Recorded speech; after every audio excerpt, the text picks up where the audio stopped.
Hey everyone, welcome to another On This Day in Canadian Military History live stream. We had one yesterday, one today, so it's good to do back to back because I like them. So today is going to be a little bit different. We're going to be talking with someone from an organization. It's not going to be we're just going to be talking about, subject X. We're going to be talking about what this organization does, how they go about doing it, from one of the people of the project or the organization and everything. So we're going to get some insights, and we'll just talk kind of generally about them, what their goals are, how they go about doing them, and all that good stuff. So today I have Louis Lebel from Defining Moments Canada. I've been a big fan of theirs for feels like a long time. Maybe that's just COVID, but it has been years. They do lots of good stuff, lots of variety of projects. They don't just do military history. It's military. Sorry, it's history generally, Canadian history generally. But I'll let Louis talk about more of that. I don't want to steal his thunder, but I do want to say that I'm just a big fan and I've been wanting to get them on for a while. So I'm glad we're finally able to get them on and chat about this. So thanks for coming on, Louis. I really appreciate it. Thanks for having me on. We got this one organized pretty quick, so that's always a bonus to have that going quickly. So thanks again. So as I was already talking to you, and as people I'm starting to learn, when I have new people on, I ask them, how did you get here? So how did you come to become the digital? Sorry, I want to get this right again. Manager, digital content. Did I get that right? Yes, that's the right words, but not the right order. That's all right. Even my colleagues get it wrong when they introduce me in email chains. So that's fine. Okay, so I'm not too bad then. Yeah, I'm hoping they're watching and they correct themselves now. But yeah, so it's the digital content manager at Defining Moments Canada. It's an interesting route to that. So Defining Moments is a digital heritage organization. And my background personally is more in interpretation, often in military history. I started out, first job I had in museums was when I was 17 at the Diefenbunker because I grew up in Carp. And there you go. Well, that's why. No need for explanation. I grew up in Carp because I needed a job, and that's an interesting one. So Cold War history going through there. I had a friend who worked there, who had worked at the Juno Beach Center as a student guide, and he convinced me to put my application in. And then long story short, I ended up working at the Juno Beach Center as the visitor services manager for 3 years. So hiring, training guides, telling history, teaching history on site, but always about memory, always about, yes, there's the battle that happened on Juno Beach, but what does it mean? Why did it happen? Who did it happen to? What are the implications of it? Creating memories and creating meaningful understanding with the visitors that are there. A lot of whom were school children, classrooms, and groups that were there for an educational purpose. So when I moved back to Canada in July 2020, I pivoted to Defining Moments as a researcher. Going into digital history was a bit of a difference, but the focus is storytelling.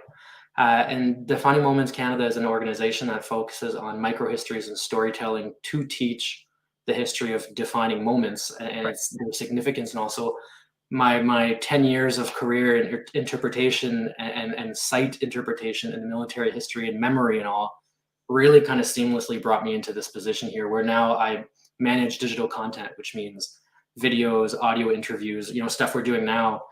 Stuff like that is kind of my forte to bring a multimedia approach to sharing our resources.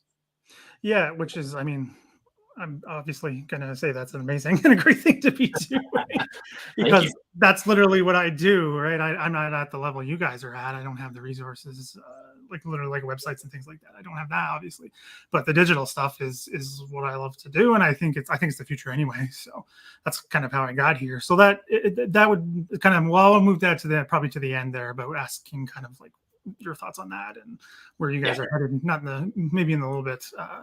In the near-ish future, let's put it that way. But with that said, something you brought up, that transition from interpretation to digital. I get that too, because there's things in the real world. You can't just do everything in a digital space alone, right? You can't just all the animations and stuff like that, especially for history. I don't think that's possible without kind of doing it in a different way. So what was the biggest challenge for you? Like, what would you say was the biggest challenge, shock, going from, I'm literally on Juno Beach training people like to guide the bunkers there to I'm in an office in Canada. Like what was the biggest kind of, change for you? That's a really interesting question. I don't know that I've pondered that. You'll hear it live, the live stream of There we go. That's why we do this. This is why we do this. It's interesting because it's very different but very similar. When you're at Juno Beach, you've got the people in front of you. You know the place. I know the left and right. I know exactly where to go. I know what the wall is made of. I know the thickness of things. Like, so you're really talking about what's around you and trying to create a meaningful understanding with tangible things. You show, for those who have been to the Juno Beach Center, the bunkers, there's one of the most famous aha moments when you go on the tour there is the grenade trap, the C-shaped grenade trap, where it looks like an air vent. You explain it as an air vent, but the grenade that goes in the top goes through a C-shaped vent or pipe to go out the bottom. That kind of aha moment that you get when someone sees it and understands it is so precious. And as a guide, as someone who does on-site interpretation, that's what you kind of live for. So to go on and to now be typing at my computer or trying to kind of replicate or get those stories was very, very different. And at first, you're kind of looking for that, what you're used to, which is the aha moment of having someone understand something by seeing it. Yeah. But it's kind of what we're trying to replicate here for people who can't be on Juno Beach all the time. Our resources at DMC are aimed at teachers, history teachers who have a classroom of people who want to replicate that aha moment, but aren't necessarily always on site. And by always, I mean, they're definitely not always on site. So we want to create a resource so it's kind of going from me getting the aha moment to me creating resources for someone to get that in a classroom, which I think is almost more, it justifies what we do, because I got to do it for 20 kids right in front of me, but then I can have however many teachers do it. So, it's a question of when we're doing interviews, we do video content where we have, for example, and this goes off, we have video content where it's interviewing veterans and people who were involved in the war.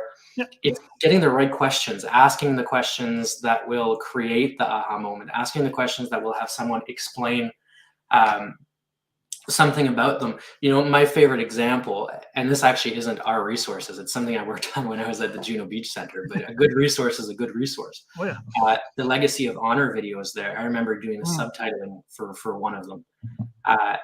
And it's the idea of why people enrolled in the war. And I'm subtitling it, and I go, well, I know why people enrolled in the war, for fighting for Canada, fighting against fascism. And I'm translating these subtitles, and the answer is, until the war started, the only job I could do was going to be a logger and going to cut wood. And that was so dangerous that when the war started, it was like a get out of jail free card. Maybe I'll survive my 20s. That I'll go to war because that'll give me a chance to survive. And that to me was, that moment where, why did people go to war? Well, you have to consider, economic, social, cultural, all these different aspects that go through it. And I'm not saying I want to fight for Canada wasn't one of those aspects, but it's so important to learn the other things and to understand how come, over 1 million Canadians were in uniform in the Second World War, where you have to have those understandings. So I think that's a long form answer to your question, but it goes from getting the aha moment and in getting, you can see you're unlocking a level of understanding when people look at the bunker. And now we get to do that, but for teachers to get to use that in their classrooms and create a deeper and more meaningful understanding of the resource, that's where it links. So the hardest part was not having that, but the easiest part was knowing that I can find it again in a different way. Yeah. I mean, I think you're kind of bang on. Just jump in there real quick, because I think that's I think you kind of expressed it in what I try to do I've never said it in that way, but sometimes that's what I try to do, or at least what I tried to do with certain videos. I don't want to harp on that anymore, but certain videos that are no longer available on a certain website I found a new home for. So anyway, I'll talk about that later. But that's kind of what I was trying to do, right? Take what I thought was footage that sometimes had not been seen very much, I would argue. Some of it lots, but like trying to change it a little bit, bringing a new interpretation, bringing it forward. And I think that's a good way to do it. And that's kind of what you guys do in a way. I mean, yeah, you guys are focused on the education piece, which is why I like you guys so much, because I did want to say this, because that people ask me, right, like, how do you get people interested in military history? I'm like, well, some people have family connections, whatever, they went on a vacation at a certain age that made an impression on them. Other times I'm like, it's just schooling. Honestly, it's just sometimes they're in class one day and they're doing something a little different and it just kind of clicks. Like that was kind of part of my story. I had different teachers doing different stuff. So and having it click is huge. So I always say you have to get people when they're really young to get really interested. So that's kind of another reason why I want to have you guys on and then give you guys a shout out on my channel, because I think it's just, you guys do great work. And I've linked the website and the Twitter account for DMC down below, so you guys can check them out later. So you're talking about the aha moment. So this one's a little more specific. Did you have like an aha moment at DMC when you came there, when you started doing anything? Was there something that kind of, surprised you, maybe a good or bad way of that sort of work in that way? There's a lot. Honestly, there's a lot. And I think if you look at any historical moment, if you look at it the right way, you look at it from different perspectives, you'll have a moment where you get that understanding. You get that, oh, I get why this happened. I get how it happened.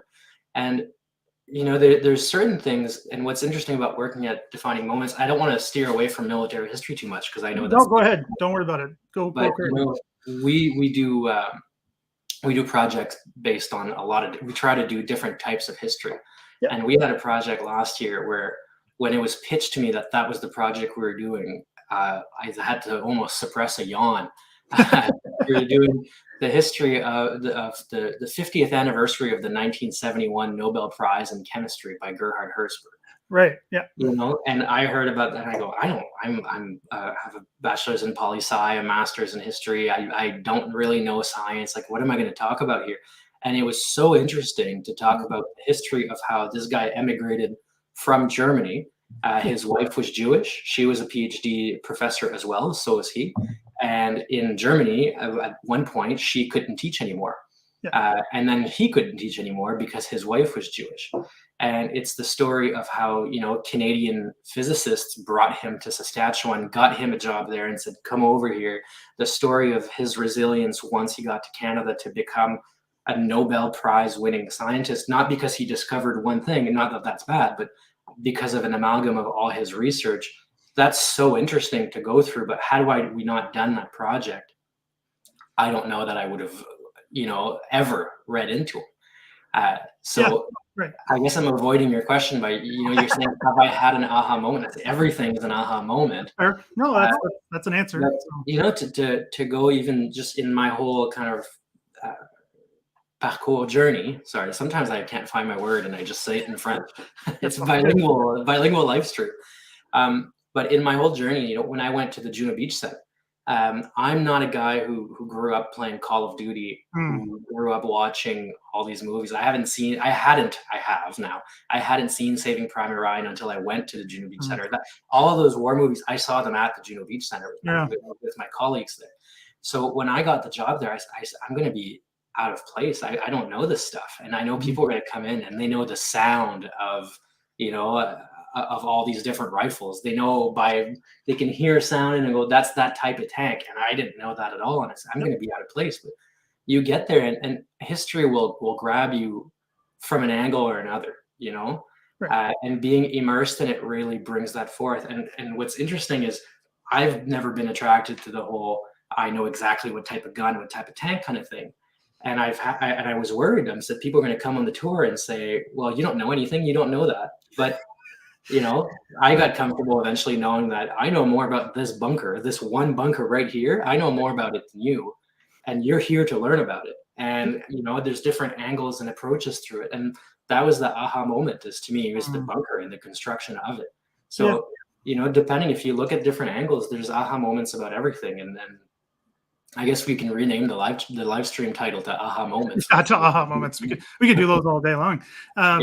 Yeah, it's just funny that you bring the two things. I want to pick it on that real quick. I mean, the whole, sometimes it's called rivet counting, right, in the military history community. I'm going to admit I don't know everything. I don't claim to. Like all the different models and marks and stuff. I'm like, yeah, sure, that's what that is. I mean, I'm like, it's not what I do. I'm like, cool, thanks for sharing. And sometimes people try to catch me out. And I'm just like, I don't know. I just admit when I don't know. So that's one way around that I get around that. But that's just personal anecdote. But the story, the Hertzberg story, I think is cool. Something I do want to pick up out of that is because, again, I think both our organizations. You're seeing my organization right now. Have the idea of, there's so much interesting things here. You have your framework. You guys have your defining moments. That's how you do it, right? Defining. And I want to ask about that next. And we talked about that before, but the defining moments and then kind of broadening from there. And how do I say this? Sometimes it's still said Canadian history is boring, right? It's boring. There's nothing there or whatever. And I go, well, I used to think that. I was taught, not poorly, but taught in the same vein, taught in that same way, and it's just not true. So I was wondering, because that story was really interesting to me about Hertzberg, because I've been following you guys around. I'd never heard of that either, and I'm just like, I thought it was just like, okay, whatever. Some physicist did something in a lab, and I went, oh my god! Like the story itself, other than everything outside the lab, is crazy, right? It's a fantastic story. So what I tend to think is there's not boring history; it's just told in a boring way. Yeah, that's kind of my personal mantra with this and I think you guys have done a great job with that. So is that something that comes up with you guys? Are you trying to, is it a blended model? Are you trying to educate first and kind of be exciting second? Or do you try to mesh them together at all times? Or is that more different silos of the organization, right? It's like digital trying to be more exciting. Yeah. Again, nothing you're not exciting, but you know what I mean? Like, do you have a philosophy first, right? Kind of thing. Well, so I can tell you my own personal philosophy on that, and I think it translates to what we do because everyone on the team at Defining Moments, and Neil Orford, the president, he always says, to individual people, you get it. You get what the approach is. We try. So it's my personal approach, but I think it resonates, I think, with the whole team. And I used to always say this whenever I trained guides at the Juno Beach Center and everywhere else that I worked as a guide is, if you're not interested, you won't be interested. Right. Right. So if I try to tell the story of Gerhard Hertzberg and I'll tell you the story and then I'll try to find a way to be interested afterwards, it's not going to be interesting. Right. It's going to be flat because you can tell the person telling the story is not motivated, isn't driven by. So you have to, look at the story and find the motivating factors, find the factors that make it interesting and pull those out, because no teacher is going to teach about the story of a guy writing 4 books on spectroscopy if spectroscopy is not interesting. So we went out and got an interview with a molecular chemist, with a materials chemist, with an astrophysicist. We created this big video where you have 4 different people describing what is spectroscopy from all these different angles, where someone's gonna click somewhere, right? And that's kind of the way you're talking about rivet counting. Some people say, I don't like military history because I don't like rivet counting. I goes, well, that's not all military history. And for those of everyone watching who follows your channel, which I assume is everyone watching, if not, follow the channel. You can see there's a variety of content that you're talking about, that it's not just a military operation. It's also a person's personal story. It's also politics that go behind it. It's also, social history of different types of people from certain communities that were enrolled.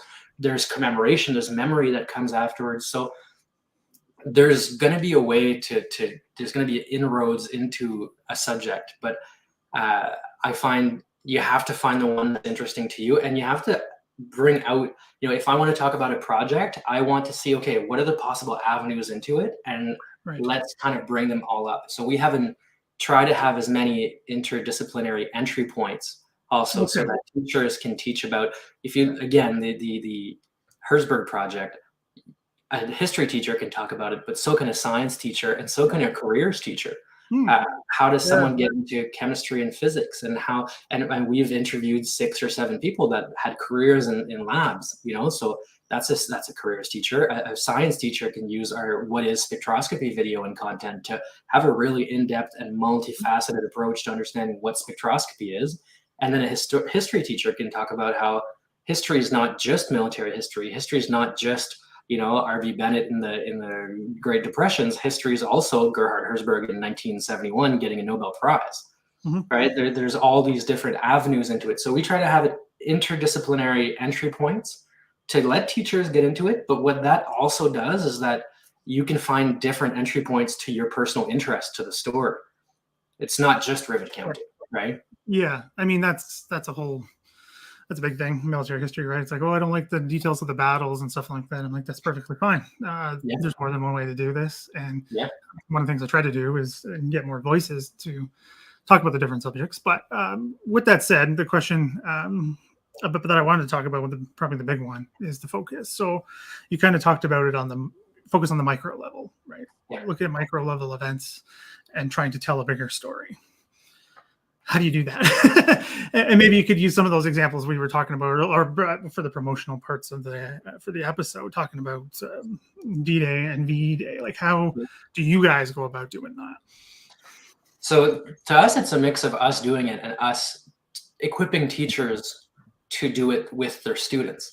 You know, so if you look at the VDay and Juno 75, so VDay 75 and Juno 75 projects, those were projects we had on the 75th anniversary of those battles and those moments. You've got kind of those resources where the resources we've created are micro histories where you look into someone's story. It'll often be accompanied with a video of them telling their story. It'll be accompanied with a biography of the person with the war context. You know, why, for example, we have a page on Tom Gilday, who was with the 1st Special Service Force, I believe. I don't want to say that wrong. I had it open in front of me. First Special Service. I shouldn't have hesitated. You got it right. But and that page is called the D-Day Dodgers. You've got him that tells his story. We've got a video of it. We have a biography of him, and we have a whole kind of drop down on the war context of who are the D-Day Dodgers.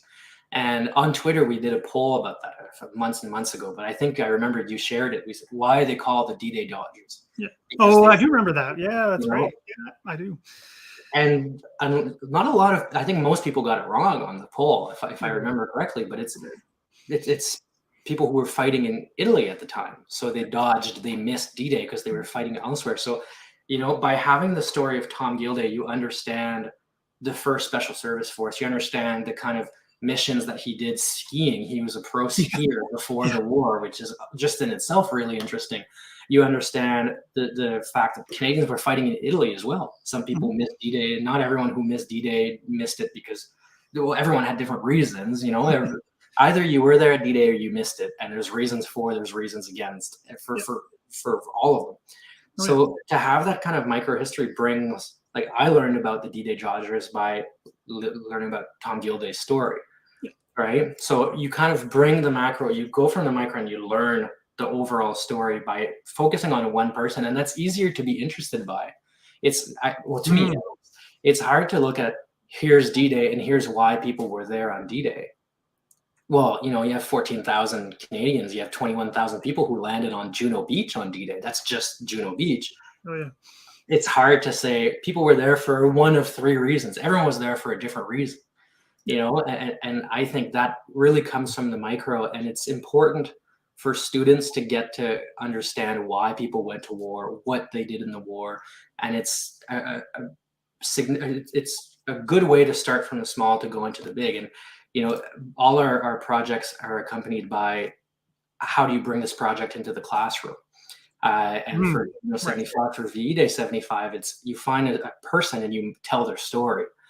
And you try to tell their story in from A to Z, but with using not just text. You don't just do a little write-up biography.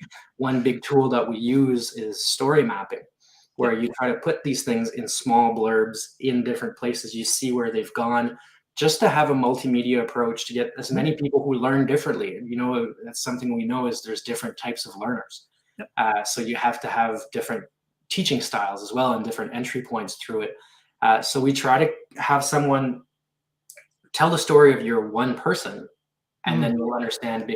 You know, I learned about the Women's Army Service Corps through microhistories as well, right? You learn about one person. I think it's such an interesting way to go through, and you can have a multimedia approach to going through it, watching a video, watching a map, watching, you know, an interview with someone speaking about the person, and it's one person, so it's much easier to put into the terms of, what would I do in this situation? What would I do in that?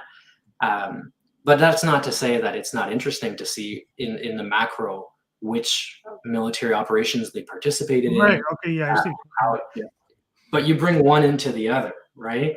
I know that for me, that has always helped. It's always helped when I was interpreting on Juno Beach, when I worked at Vimy Memorial, Vimy National First World War Memorial. It's talking about a specific person who did that. It always helped me also convey that to the tour groups that were there. Here's, this one guy did that, this one woman did this, and here's how it happened.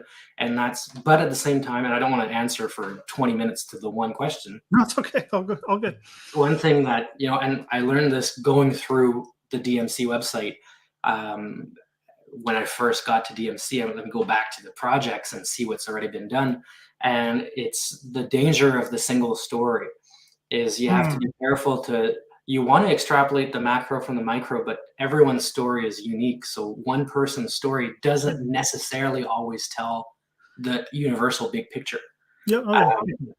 So, but there's always dangers in history you're not telling the whole picture. So you got to do it in one way and just be aware of the dangers, be aware of the limitations of your approach, I guess.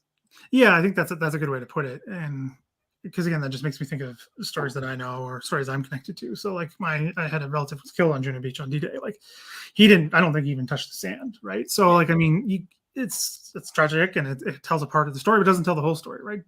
Juno Beach isn't just, a place of slaughter and death, right? There's success and there's that push inland that hardly gets any attention when it should. It's just so interesting because I just give you a bit of a break here, but I did a reaction to a bunch of heritage minutes, and they're doing one with the Queen's Own rifles, and they're filming them sitting on the beach by the defenses in the dark. And I went, they didn't want to move in and land at all. It's like, we got the beach, we're good. That's not, it's a bit dangerous to assume these things. And that's why, again, I think the way you guys go about it is you have that leeway. You have that ability to tell those, minute details, but not get bogged down in them. That is what I think is important, because then people make assumptions based on limited information. And that's dangerous, in my opinion. So I'm really grateful that you guys realize that is an issue, and to kind of own it and what you're doing, right? You can do it, but just say what you're doing, right? Don't be like, I'm the best and I cover everything and this is amazing. It's be like, well, hold on, we can only do so much, but this is what we have. That is amazing. So that's kind of what I wanted to ask about next is, how do you guys pick what to do? I get like the 75 thing. I get that because that's anniversaries. Those are always huge. Those are always popular. I don't think that's going anywhere anyway soon. But like other things, I mean, even the insulin one makes perfect sense, right? With Banting and Best and their team. Other things, how do you just, because they're Canadian history, because someone in the organization's like, that's cool, let's do this. Like, how do you guys get there? I'm always just fascinated by how these decisions are made, especially because I do them myself. And I don't really have an answer to that, how I do it. So I really hope you have one. Well, I don't know. Yeah. I think our process has to do with the fact that we're an organization we're not 45 people. The main thing we do is we're a core team of people, and we find the right people to contract out to help us in different projects. Oh, I see. Like we're facilitators to tell the story. But for example, we're doing a project right now on the 100th anniversary of the Bryce Report, which is about a report made by the chief medical officer of the Indian Department of the Canadian government, saying that conditions in residential schools were criminal, the medical conditions. We're doing a project on that, but I'll tell you right now, I haven't written a piece and I won't for it. We've got people who work with us who are Indigenous, who are knowledgeable, people who have that information, people who speak from a place where they understand the trauma, they understand all these things. So we are a core team that contracts out to the right people. That's kind of the way we do it. And for that, we need to find the right projects. And it's a combination of a lot of what you said and also a lot of practical things. Like we need to have someone in the team who says, you know what, this is interesting. Let's do a project on this. We need to have, often an anniversary year or something that makes sense for us to be presenting it. But also in practical terms, we need to have organizations that are willing to fund it. Namely the Canadian government. Canadian Heritage is the primary funder of a lot of I think all of our projects. And, every year they put out a list of commemorations and dates of importance that they would be willing to possibly fund a project on. So, there's also the practical aspect of the fact that we need to look at that list and say, what do we want to do on that list? What do we want to pitch for? Because, we could have the best idea of a project that we think is really important, but if we can't get another organization to be on board and fund it, because it's really important for us that all our resources are always freely accessible.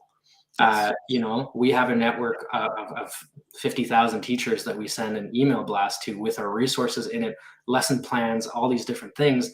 We will always want those teachers to have access to the resources for free, and forever. So, for example, the VDay 75 and the Juno 75 projects that we have in military history, where you've got, a full bank of those micro histories. And we're saying you want to tell the micro history, but be careful to not say that this is the universal micro history. Everyone is different. So to do micro history correctly and on this scale, you have to have a lot. If I do a 75, I do a Juno 75 I see what you mean. project, and I only cover Garth Webb. Well, Garth Webb's an artillery officer who comes in and, doesn't storm the beach at the very moment. He's an officer, he's an artillery. I haven't told the whole story. So we need to tell a bunch of them, and those will always stay on the website, always be freely accessible, which means that someone's got to pay for them, and it's not going to be the teacher. Right? No. So to kind of, I know it's not always interesting to see how the sausage is made, but has to be interest, because like I said earlier, if you're not interested, you won't be interesting. But also the practical element that there has to be interest, but we got to have the lights on. If it's a digital organization, if I can't pay for my internet, I can't do these. I'm preaching to the choir over here. Can't pay for that internet connection. Nothing's getting done. Exactly. Or if it goes down, but that's out of our hands. I'm still bitter, can you tell? They go down right now, I think. In like 4 days, it's finally better. Anyway, so I think that's a great way to put it. And it's something I just wanted to pick up on there, and something I've come across myself in a lot of ways. And from OTD and from other things I was looking at doing in the past before, COVID shut everything down, was that micro idea. And we keep coming back to that, but I think it's important because like you said, it's just interesting. It gets, again, being a bit crass, but money in the bank accounts to get this stuff done. But also, the thing I wanted to pick up on is, I think the overall important point is the number of stories. To me, that's huge, because, and I think about this a lot, obviously, because I do this every day, but stories that have been limited for whatever reason, that are there, right? They exist. You can't get them. Or stories you might not ever know of, right? To me, that is important, is to cover all these different angles, but also giving a voice, because that's so important in these types of things. But also because, and from you guys, from the educational aspect is immense.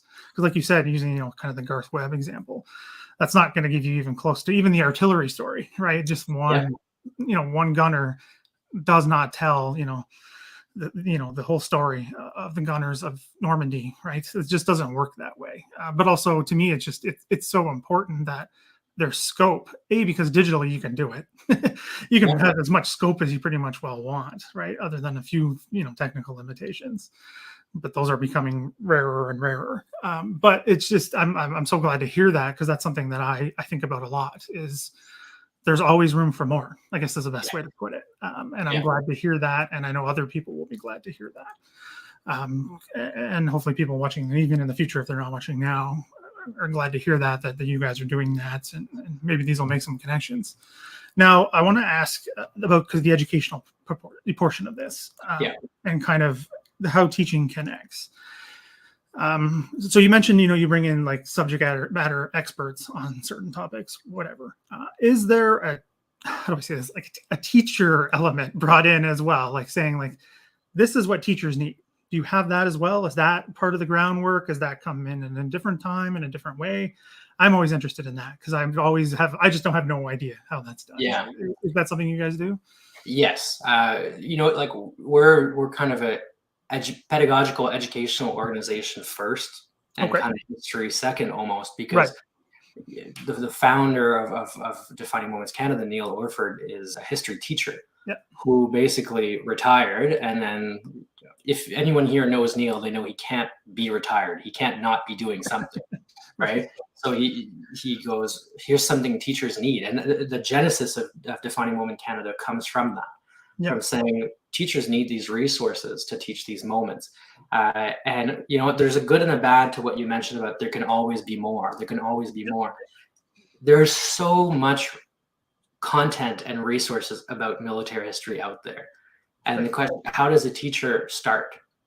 How does a teacher, you know, who says, okay, I want to teach about Juno Beach. All right, well, I got, you know, 13 books on the bookshelf here that you could read and recommend. I've got, you know, 3 or 4 movies. I've got multiple documentaries. I've got, you know, your entire YouTube channel I can show students. The Juno Beach Center has done a ton of stuff. So there's a bunch of resources, but the question is, what do the teachers need, and what type of resources they need, and how do they access them, and how does it work?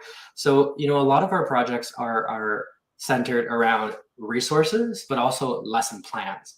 So if you go through any of our projects on our website, Juno 75, VDay 75 being the examples I'm using, you have a button that says bring Juno 75 into your classroom.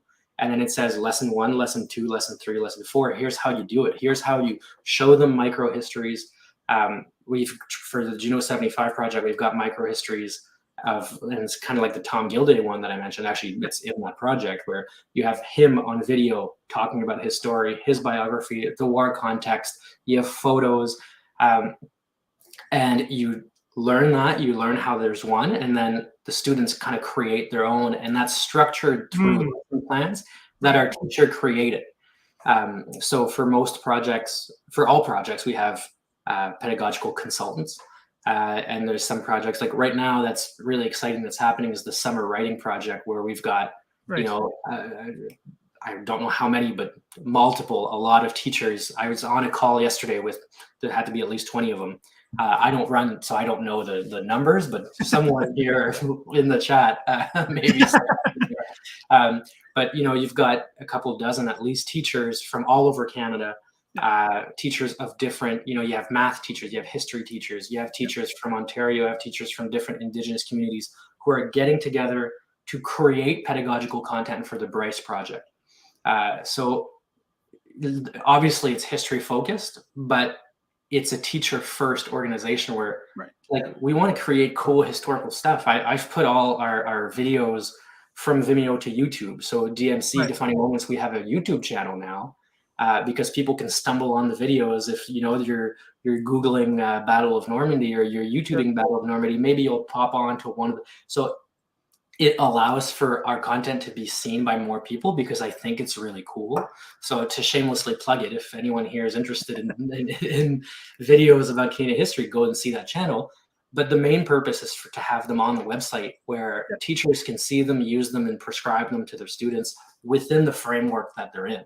If, you know, 20,000 people want to go watch, and again, if 20,000 people listening right now want to go watch one of my videos, that's great. But the aim, what I like about that is that more people get to know about us, and more teachers might bring it into the classroom. But that's A1. That's the goal.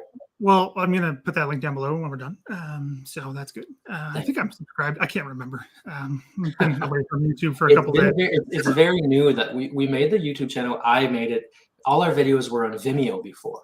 And Vimeo is, you know, great for hosting videos that you're showing elsewhere. But I say no one, but maybe someone will correct me. I don't think anyone's going while they're eating their ramen noodles watching Vimeo and saying, what's new on Vimeo? So YouTube gives us the chance that people might stumble on it, but our primary aim isn't that. But they're very new. Like we've put a bunch of them on, and there's like 20 views on them because we haven't promoted them since we've put them on there. It's content that it's just being driven through the website. So I'm not sure if you are subscribed, but it's very new. It's okay. I'm going to do it when we're done, so it doesn't matter. And now I'm going to plug you guys because too bad, because I want to. And I'm going to watch them. So because my thumb also hurts from typing this morning, so I'm going to stop typing for a little bit. So yeah, that's great. I mean, I mean, it's like I sound like I'm talking to myself here a little bit, just from everything you're saying and everything. Because that's what I mean. That's kind of my goal too, right? Is get these ideas out there. Not necessarily you have a goal in mind, but sometimes it's just to get an idea out there. And sometimes that, and then it snowballs. I mean, I talk about the snowball thing because that's just how digital stuff works. It's sometimes it's got to take on its own momentum, and that is great that it has education at its heart, because that's something I hear all the time, because I have friends that are teachers and things like that. My brother's a teacher, so I'll hear about the teaching end, and then I also hear about, you know, the university creation end, and I'm like, are we talking to each other enough? I don't think so. Like, it feels like we're not. So, I mean, and that, I'm a big proponent of everybody talking to everybody. I don't care what your background is or what letters are behind your name. It doesn't matter. It matters that you have a passion and a goal and some sort of direction. Even if we got to make one and kind of contain it, we'll do that. But I think that's great that you guys have that. That's the part that interests me the most, right? Is that teaching element, the summer programs that you guys run. It's fantastic. So that is like, it's like music to my ears, hearing like it's from the beginning, right? It's got different ideas, different people involved. And that's, I think, amazing, because stuff gets missed, not by malice or anything like that. Sometimes it's just, there's not enough people, not enough eyeballs on it. So hopefully everyone at some has point a goal, can help, right? If someone's goal is to tell the minute by minute, play by play of a military operation, if someone's goal is to explain the various specs of things, if someone's goal is to explain the minutia between political decisions, they're going to miss certain things, and we're missing certain things because we're not telling those big things as much. It's just that we have a different approach that we want to bring students in, and there's different levels of understanding as well, right? Like something might be very, very complete, and you know, I've read all the books on Canadian military operations in Normandy, for example, because that's where I was based. I lived there for 3 years. I was a guide there for 3 years, and they're great. I've learned so much from them, you know, but they're not necessarily all accessible to high school age students. When I went to the Juno Beach Center, and when I was just turned 19, I went as a guide. So I was there for 4 months, and I tried to read some of the books we had in the bookshop, and I got through halfway through the introduction. And I was like, how I can't read this. What am I, you know, this is so inaccessible. This, I would not recommend it to anyone in the boutique. When they asked me which ones, I would always go for the more popular history.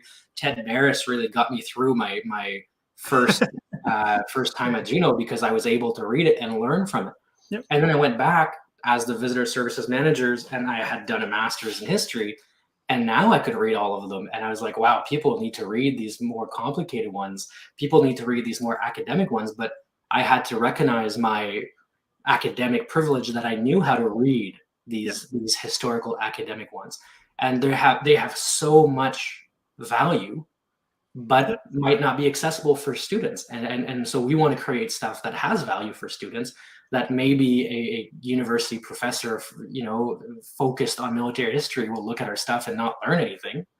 But that's not our, you know, we have a different approach. And together, all these different resources exist and create a space where we can have a complete understanding of the question. To me, that's the big part, is it exists, but again, it's focused, but it takes in from the different areas. So that's great to hear. And then, I mean, I get that. I mean, I still get that. There's some academic books and I'm just like, I mean, I did history fields for a PhD, right? So if anybody's watching who's done those, I mean, sometimes it's painful. I'm not gonna lie, it's not great. Sometimes it's awful, but it's part of what drives me too. Is this stuff is important, but sometimes it's literally inaccessible. Literally, you can't find that book anymore, or it's, you know, not in a library, and it's, you know, $300 or something like that. So this is why, another reason why I love doing these is because you can have anybody on here and anyone can understand what's going on. So that is amazing to hear. Again, I'm grateful to hear all this. So I'm going to pivot a little bit here, if that's all right. Put you to work a little bit, if that's okay. So Alex from the Juno Beach Center Association has got a question for you. If you have any advice for the bunker tour at the JBC as a virtual experience, and this kind of leads to that big kind of final stuff I want to talk about. So that's why I wanted to do that. That's a good question. It is a good question. Yeah. I'm trying to find the best way to answer it, because I think what I've found amazing about the bunkers at the Juno Beach, and I've been a guide in many places. I've obviously visited a lot of places, but I worked at Vimy, I worked at the Parliament of Canada, I worked throughout Ottawa. Kind of name a museum, I've probably worked there as a guide. I've been a guide of the city of Ottawa, and the coolest place where I've been a guide was the bunkers on Juno Beach. And that's not slight to the trenches at Vimy Ridge and the tunnels at Vimy Ridge, which are incredible. Oh yeah, they're crazy. But maybe it's just because I knew more about the Juno Beach Center ones because I was there longer, so I got to appreciate them more.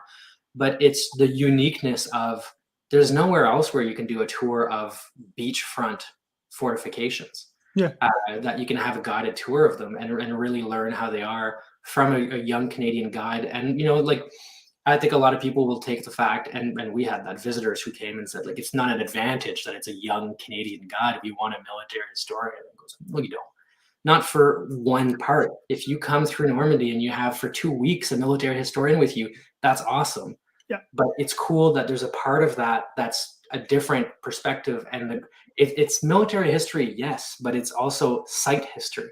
Yes. And that's a whole different thing. So that's what makes the bunkers so cool, is that you have that experience of a young Canadian, approximately of age of the people who would have stormed those beaches. Yeah, exactly. From the country, and of interest, because a lot of the guys who came and stormed the beach had a certain interest to go and storm the beach, right? And a lot of people who work at the Juno Beach Center have an interest to go to those beaches and live that experience. So the experience of it is so important. That I think a digital experience, you'll miss some of that, but at the same time, if anyone says, would you rather do a virtual tour of the bunkers or go see the bunkers live? Obviously, I'd say live. But if the option is go do a virtual experience or don't, well, then 100% of the time, I'm doing the virtual experience. Yeah. So I would think the virtual experience, I would think should be more, I would think still images with some descriptions. Maybe you have an audio in each room of someone of, kind of like a guide who explains and gives the spiel in that room, because you want to have the aspect that it's explained by a young Canadian. So I think if there's a virtual experience, it should be done to replicate the tour, but not to replace the tour, in that the tour experience is going to be unmatched. But for people who can't go, something where it's, you have 1, 2, 3, 4, 5 stops. You don't walk along in each. And in those stops, you have, a little photo of the guide or something with an explanation. You don't want to take away from the cachet, the value of having that young guide. Right. And is that biased? Because my job when I was at the Juno Beach Center was to hire and train guides, and I'm 100% sold on the guide program. And I was a guide in 2012, and it colored my whole career that I've now become what I am now. Am I biased? Yes. Would I still say what I'm saying? Yes, absolutely. We're all biased in a way, but I think a virtual experience would be a great idea to have online for students to use if they can't go on the trip, or before they go on the trip, or to remind themselves of the trip. I just think it can't be a replacement. People can't think, oh, I've done that, so I'm not going to do the tour. Yeah, right. I think that's a good way of putting it. Yeah, because there's always the issue when you're a guide of people recording, and you say, well, I don't want you to record, because then why would people come on my tour? And that means you're not confident that your place is cool. I'm doing a tour of a place where I don't want to name any places where I've worked, but there's certain places, if the tour is recorded, why would I even go? I'll just watch it on YouTube on the bus on the way to the next city that I'm visiting. But you have to be confident. There's nothing like the Juno Beach Center bunkers. And even if someone watches a recorded video of it, there's nothing like that, and the experience doesn't compare. So it doesn't take away from the tour to have that. That's a good question, Alex. Thank you. Yeah. So Alex says thank you. So the guides are essential to it. So I think that's a key takeaway right there, is the guide element, which is, to me, is, I think I agree with you. Again, I don't know. I haven't thought about that, to be honest. I do. I think about what would site visits look like, or what's the point, right? On digital, well, why, right? I think a lot about accessibility in terms of COVID, because of all of that. But even if there is no pandemic, right? You have costs that are astronomical for some people, right? Crossing to Europe is not going to happen for some people because costs are just way too high. But I like to think of what I do, and I've talked to other people who do this sort of stuff. It's not to replace, it's to supplement. We look to supplement. We look to add. Because as soon as you were talking about, going room to room or, whatever, section to section, I was thinking in my head, like, okay, cool, awesome. I'll have a guide in the box, but what else can we put? Is there documents that you can click on? Things like that. Just that stuff pops into my head because I'm like, how do you add? Because I find maybe, again, this is my own bias, but the more I see on video and digital out, offerings, I'm like, I want to go now, like things I've never heard of before. And I'm like, that looks so cool. This is an amazing resource. I want to go see it myself, or I learn a new story. And I'm like, well, I need to go where it happened. You know what I mean? Yeah. So I hope lots of people take that kind of mindset, but anyway, so just, this is more connected to to JVC, but from Dave Patterson talking about young German soldier, but then you get into reenactor issues, and that's a whole other thing. But Cloth Hall did the same sort of thing. Reenactors and telling stories, and you follow an individual through the museum kind of thing. So that was cool. But I mean, these are all just the possibilities, right? I think that's really interesting. There's I love the value at the Juno Beach Center of having an authentic young Canadian that is currently 22 years old or whatever. And it's someone of the age of the people that go there. The symbolism for that was always very strong for me. And, when I was at the Juno Beach Center, when journalists came, and I would be the one who would talk to them to try to make sure that their articles were on message often, right? I'm sold to the message. And my job was often to sell other people to it as well. The fact that if you have a young German soldier, unless you're talking about, a young German, a 22-year-old soldier of the Federal Republic of Germany right now. Yeah, I see what you mean. I think loses its relevance. Then you don't have a young German soldier. You have an actor dressed as a young German soldier. Yeah, and as interesting as that is, I think that the current day symbolism is lost. And the difference, you have to go, are you going from a very historical academic perspective, or are you going from something that's more experiential, not experimental, experiential, living the experience, going through? And one thing that I think as Canadians, we all, I say Canadians, but I know you have a lot of American and British followers. One thing being in Europe, I notice is we have a very different relationship with those battlefield sites than do the European tourists, the French tourists. Vimy Ridge and the Juno Beach Center, or Juno Beach for Canadians, is sacred land. Yes. But for Europeans, it's a beach and it's a park. Yeah. And I'm not saying that to slight them and their view of it, but I'm from Quebec City, and there's Battlefields Park, and that's where on the 24th of June for the national holiday, you go and drink and watch a concert. Yeah. And that's Battlefield Park. And, people at Vimy, I would be there, and I'm talking to a Canadian visitor, and someone was jogging around, and he was saying, how come they're jogging here? If you can't jog in France where there's been a battle, you're not going to jog in France. That's true. There's a very different relationship to the ground, right? And a story I've told so many times, but one of my first tours, when I was there in 2012 at the Juno Beach Center, is I go on the beach, and I have a veteran with me. Yeah. On the group. And I go on the beach, and there's people drinking and throwing a Frisbee around with no shirt on. Yeah. So I'm white as a sheet, and I turn to the veteran and I say, I'm sorry that they're not showing the respect to the beach that it deserves. Yep. Because I've just gotten there. I've been there for 2 weeks. And to me, every time I step on the beach, it's such an emotional moment. But the veteran looked at me and goes, what are you talking about? He goes, that's why we did this. That's the best thing I can see on that beach, is people having fun and living freely on it, because that was the point. Yep. Right. And that's such a different, such an interesting take that it changed my perspective completely. Mm-hmm. But when we think about the virtual experience of the Juno Beach Center, of the bunker tour, for example, we have to consider who's the audience. Is the audience students all over the world to learn what the Atlantic Wall was? Is the audience, I'm glad to see Alex likes my story. But it's really, it colored my whole, story, and the fact that Garth Webb passed away, I think 6 days into my contract as a guide. And the first ceremony I went to was, dozens of people telling stories about Garth Webb and who he was and what he did and what he meant, and the whole memory aspect and his duty to remember the people really colored my time at the Juno Beach Center and my work since. But I think when you do something like that, you have to not worry, but consider who's the target audience. And if the target audience is we're just trying to learn about it, we're trying to live the experience. I think the fact that you have the Canadian aspect, that you have the memorial aspect, that you have the fact that it's a beach, but it's also sacred land, you have to take all those things into consideration. And that's the beauty of the place, is the complexity of it, right? Yeah, I think you just created a lot more questions for Alex than answers. So coffee, we'll chat. Yeah, that's get in touch. And you're on Twitter now, so easy peasy. Yeah, just tweet at me. Yeah, come at them.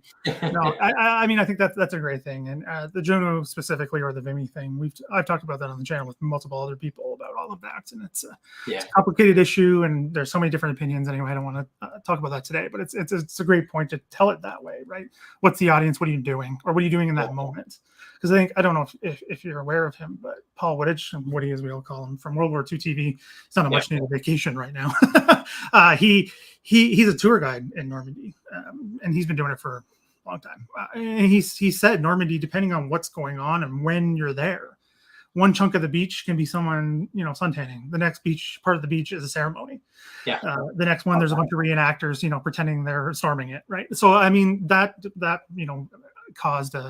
gave me a new perspective on it, right? It's context is key. I mean, that's the history thing. Context is key. So why wouldn't it be for other things? Yeah. So anyway, that's just my thoughts. Well, I think I know you're trying to lead to another question, because I think you're trying to time manage, but I just want to say you're on to me. You caught on.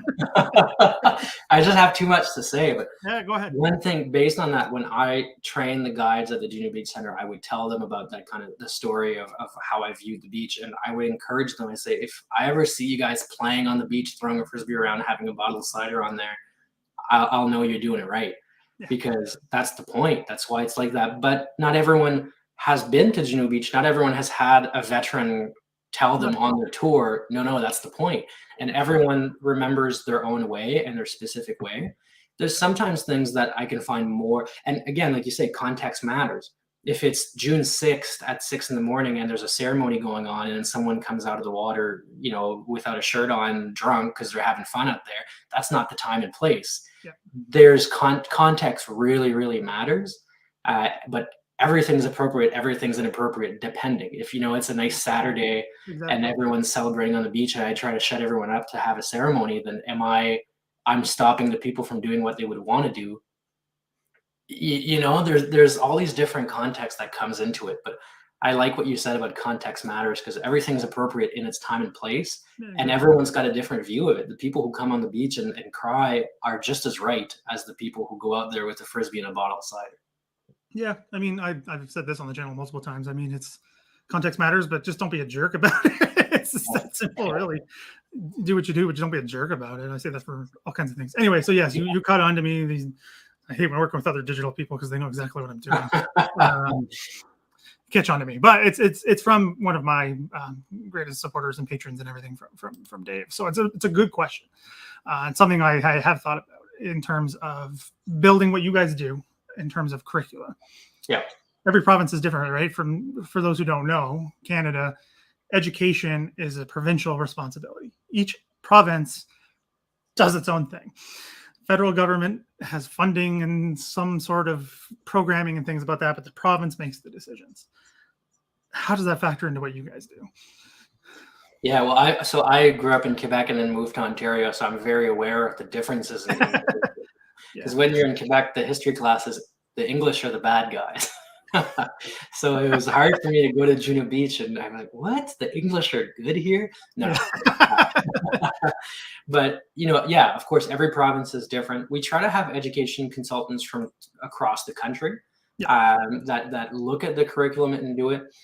There's the funding for the project comes from the federal government, the Department of Heritage, that basically said, here's something we'd be willing to fund, and we'll create resources based on that, based on the amount of funding they're willing to give us, based on the depth of the project as well. But of course, we're not creating lesson plans or series of lessons that are, you have to dedicate 3 weeks of time to this. Because no matter what project we do, no history teacher is going to be able to dedicate 3 weeks of time to an established program on one subject, even if the subject is broad. So we create lesson plans that typically go, it's 3 to 5 lessons. Okay. It's an approach. It's curatorial thinking, which is an approach to learning and to teaching. And that's trademarked by Defining Moments Canada, kind of the way that you see the history, the way you learn it, the way you discover, you find, you present. There's a whole kind of thing. I could bring it up on the website. I'll send you the link if you want to maybe put it in. Yeah, I'll put that down below after. Yeah. But there's kind of the trademarked approach of DMC, but we also try to do it that you could do just one of the lesson plans. There's a series of 5. You could do just the one depending on where. So we try to take into consideration, we're a national organization, so the resources are dedicated to Canadian teachers. Most of our staff and our collaborators so far have been Ontarian. So, there's a bit of it, obviously, but that's where most of Canada is, right? There's a lot of us.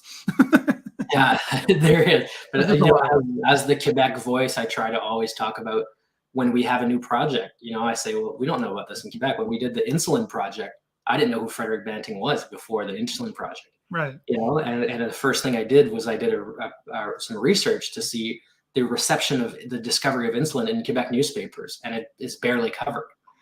So, we don't learn about him at all in Quebec, but in Ontario, it's kind of a household name. Wait. So it's and especially, from Southern Ontario, you have all the streets are named after him. It's kind of a big deal in London, Ontario. I mean, he didn't just.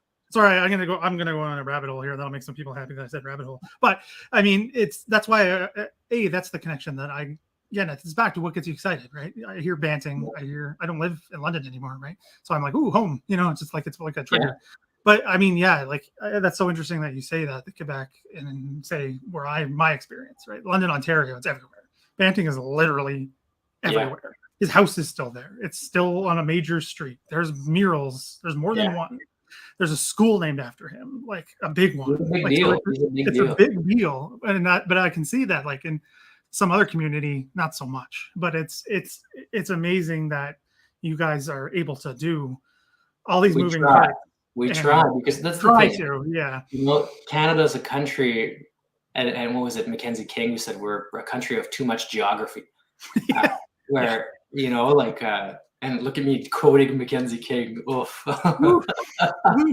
But, what is significant to London, Ontario might not be significant to Kamloops. Yeah, exactly. And that's the challenge of having a national heritage organization, is what is of national importance. And of the micro histories that we have, some of the ones I found the most interesting when I was working on them were the ones from my neck of the woods. They're talking about Montmagny, and someone was in Rimouski and Rivière-du-Loup, and my grandparents grew up there. So I was like, oh yeah, I know where that is. And I would call it my grandparents, where the Stadel is there. So he tells me, I found that one to be super interesting. Exactly. Other people who, aren't from there might not. So there's the challenge of making it relevant for all of Canada, but that's finding the themes, the themes that as a nation bring us together. And the curricula is a big thing, where we try to fit it in as many curriculums. I think we understand. Got it. Yeah, we try to fit it into the program of the most provinces possible, and often these curriculum values, and not necessarily just moments, but there's some leeway in interpretation of them, and we try to have interdisciplinary entry points so that as many teachers as possible can justify teaching about them. I guess that's kind of the answer I would give. Well, it makes perfect sense to me. I mean, that I think that's a perfect answer. Sorry, I'm not cutting you off, but I just think that that's a good way to put it, right? Is the more ways in, the better. Because if you're limiting from the beginning, you're not going to be as successful. Exactly. In my experience. But again, that's why because I keep going back to the name of the organization, right? Defining Moments, right? What does that mean? I mean, if you tried to do that as like, just as an aside, if you tried to do a Defining Moments list in Canada, you'd be somebody screaming at you the entire time. But you have to have the focus, right? You have to have some sort of focus. So I think that's an important way of thinking about it, is and I guess this is just a central message that I always have is open doors, don't close them, don't roadblock, don't gatekeep. Keep it open and go from there. And I think that's what you guys do. And so we try to do for sure. yeah. And I think one thing that you mentioned, and that's something we've discussed internally, you're talking about, you know, defining moments Canada. Mm-hmm. I would say try to put the emphasis on each of those three words and define it. That's just as hard. Defining, what's a defining moment in Canada, but also what's a defining moment in with the Canadian moment. history? Yeah.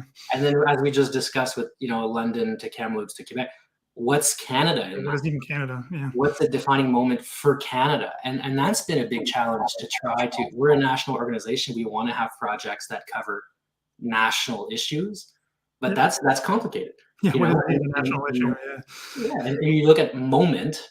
One project we're working on now is the All for Nine project about the 9-hour movement. It's labor history from the 9-hour movement in 1872.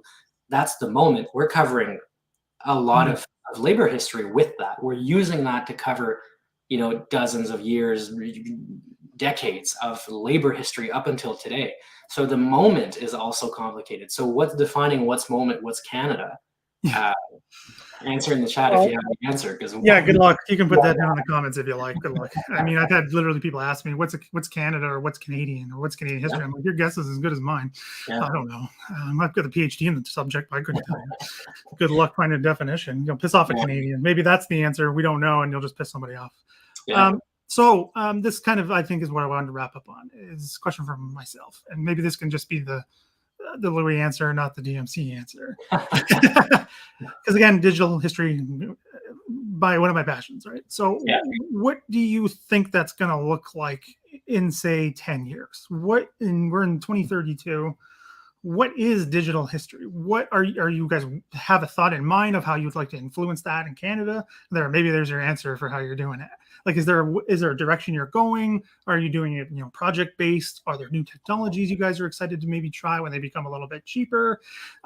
Something like that, or maybe just your own thoughts on this working in it. Because again, I'm just so interested in what people have to think about. Yeah, that's a really interesting question and really relevant because, you know, as digital historians ourselves and as people who work for organizations that do that, are we going to have a job in 10 years is a good question. But, you know, I think history needs to follow technology because, you know, I don't know how many high school teachers are giving to homework, read this historical article, you know?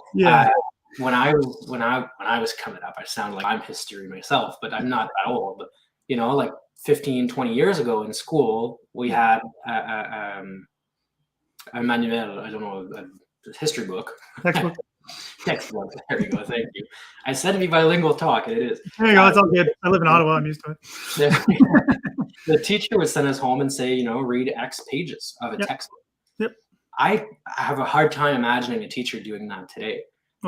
You know, and a history project that I had was, you know, write a paper on the Algonquin longhouses or something. I don't know if that even makes sense what I just said, but I didn't do well in that paper. But, you know, just write a paper about something. You're giving that to an 11-year-old. Do a presentation on X. Like, I have a hard time seeing teachers doing that today because history needs to follow the technology. Teaching needs to follow the technology. So a big thing that we're doing now is we're working with story maps, you know, which is interactive. It's digital. You're asking kids to create something and not just to learn, not just to memorize, but to understand and use that understanding to create.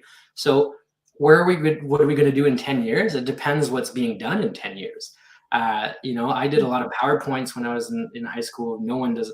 There's also that, what was that, Pixo, when you had your own little website or something like that? There's all the different variations of that for a while now. There's things that pop up that are not relevant to the thing for 2 years. So if that happens, we want to be on that. We want digital history to be on that because there's the eternal thought that history is boring from people who don't do history. And if they say history is boring, I think it's because they've looked at it from the wrong angle. They haven't looked at it from the technology that talks to them. They haven't had a teacher, and teacher is, I'm using as a broad term of someone who teaches, not necessarily just a professional teacher. They haven't had a teacher talk about it from the right perspective.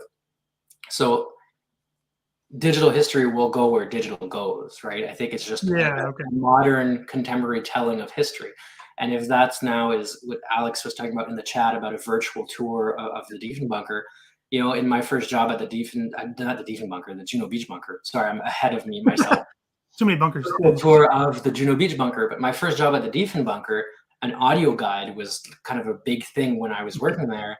Yeah. In 2010, are we going to do an audio guide? And we had these little iPods that we would give, and I had to keep track and take an idea. And you got to do that because that's how museums work, right? And now, like, yeah, you have the app on your phone in museum. If museums don't do an app on your phone for the exhibit, they're kind of missing out on a huge portion of learning, on ways to have audio, on ways to have graphics and extra information pop up. There's a lot of these different things where museums need to keep up with technology, and so do teachers. So I can't answer your question of where digital history will be in 10 years because I don't know where digital will be in 10 years. Yeah, I think that history will or ought to be where digital is in 10 years. Yeah, I think you're right, because I mean it's not just me saying that. There are other people like historians, right, who are professionally trained or like have the PhD like myself, or people who have just been doing stuff for whatever X number of years and they just do it and they've been successful. They say in a lot of ways you gotta go where people are when they're talking about that. And I think that's kind of what you're saying, right? Is we have to just be cognizant of what's going on, keep our, ear to the ground about technological changes, what's popular. I mean, I joined TikTok recently. It's still a bit of a scary world, and I'm in my 30s and I'm just like, what's going on half the time? But it is so popular. It's undeniably popular. Like the amount of interaction I get from doing next to nothing, it's so much bigger than anywhere else. Like, it's crazy. I do almost nothing and it just blows up. Yeah, the algorithm finds the people for you. Well, it's thousands of people in a blink of an eye, and it's crazy. Yeah. I created a TikTok for defining moments, and I've put 2 old videos on it so far, but you go where people are, right? And like you say, it's scary because you don't know it. But I, as just me, not as Defining Moments Canada, I've been on TikTok for a year, and I think it's great because I see what I want to see. Yeah. It caters, if I want to see, I've been trying to get back into running. So now I see a bunch of stuff about running and how you should do. So it caters it in a way where it can work for digital history as well. And I think there's different types of history. If you look at, I think academic history will always have its place because we want to further the academic and professional scientific understanding of moments. Yes. It'll always have its place. And that doesn't need to become digital, because if you write an article and you're right about what you're right, you interpret something the correct way, whether or not that's on TikTok, you've done it, and that furthers the knowledge, and that's important. But for an organization, for people like us, which our goal is public history, it's to get people, we're not analyzing things necessarily in a way that's never been done. We're not necessarily furthering the scientific knowledge, but we're trying to get more people to know about things that are known. Well, for that, we need to be where people are, and we need to be where people understand it well. If people understand story maps, if people learn well that way, if people learn well with videos, with podcasts, that's where we need to be, because we're public historians, right? There's a difference, a fundamental difference between public history and academic history, and the difference is in the objectives. Yeah, exactly. I mean, I think that's big understanding. Maybe that can be one of our takeaways, is that is misunderstood. People think it's all academic dry, some guy in a tweed jacket. And I go, hey, you're going to stop watching so many movies. But also it's just that's different, right? Academics is not that. I mean, academics is changing in its own way, which you can tell I'm not very happy about. But anyway, the public stuff, it's a different sphere. And I think that's a great answer, that we have to go where the people are. Because what else are you going to do? You're just going to be shouting in the void, and that doesn't do anybody any good. Exactly. Anyway, so I think this is a good wrap-up point. So thanks. So I'm just going to do a quick sign-off, and then we'll come back and say goodbye together, all right? Awesome. Well, thanks for having. I'm signing off to everyone. Thanks for having me. Oh, no, you'll be back. Just give me a minute, okay? I just got to do a quick deal. Sounds good. We'll both sign off together. All right, sounds good. So thanks everyone for watching. This was a really interesting discussion. I hope you enjoyed it. And if there's any teachers out there watching this now or later, please leave your comments about, if you've used this resource. Have you just learned about this resource? your thoughts on it, what you use it for, how you go about using it. I would love to hear about that, and I'm sure Louis would, and the entire DMC team would as well. So please do comment if you can. Just a little bit about the channel. So I mentioned back in today that I have moved some videos. I'm on a different platform for those types of videos, the historical footage with some commentary or some insight, those kind of things. I had to take those down from here. They're somewhere else. So follow me on social media to find out where those have migrated to. So all those old playlists that I've had to delete, a good chunk of them are now going to be back. It's going to take me some time, but I'll get as much up as I can, as quickly as I can. So check those out. Again, if you're new, please subscribe and like the videos. All of them. It helps me an immense amount with getting people to see the channel, as does commenting down below if you're watching the replay. Also, if you're not a patron, please consider doing so. Just a little bit, a few bucks a month makes a big deal. If more and more people start doing that, the more that I can do with the channel, and the more I can do on almost a daily basis, what I can start bringing you more history stuff. So please check all that. It's all linked below. So check those out. And if you can, please help in any way possible. So thank you, Louis. We're gonna, there we go.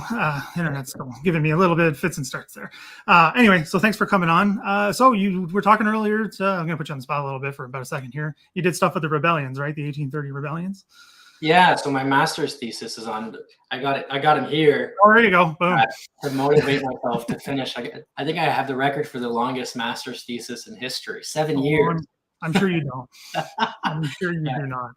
But yeah, no, I did them on Upper and Lower Canadian kind of cooperation during them, and also like a lot about their exile in the United States. So the kind of the raids coming forth afterwards. So if that's something, I know on Twitter someone had suggested you doing a live talking about that, and that is probably in history the moment I know. We're gonna do it. Boom, done. Yeah, it's fascinating.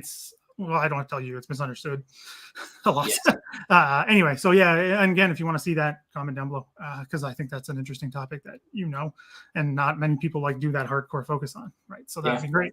So perfect. All right, so we'll talk about that after. But so thanks everyone for watching, and thanks again for Louis for coming on, and for everything you guys are doing with Defining Moments Canada. So just keep an eye out for social media stuff to see what's coming next. So I'll see everybody next time. Bye. Yeah.